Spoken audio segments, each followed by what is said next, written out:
like most of the Chinese companies, we are not immune to the challenge and uncertainty due to the resurgence of the COVID in China, as well as the travel restriction.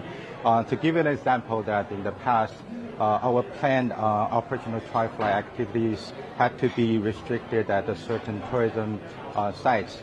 But as I just mentioned, that recently the Chinese government has issued, we call it 20 new measures to optimize the COVID prevention and the control.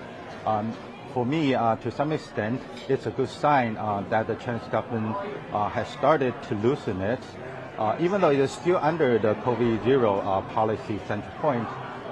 But for my personally, when I go back to China from Singapore, I'm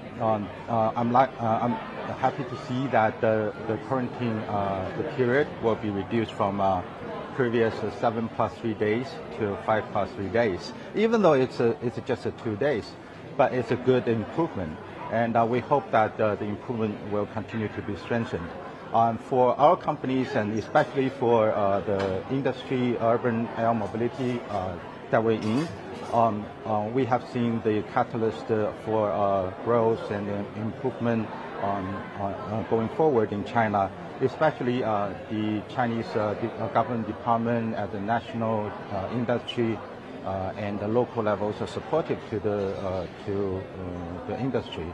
And they include urban air mobility, as well as the so-called like intelligent aerial vehicle in its national strategic documents, such as the 5-year plan and the comprehensive transportation network plan.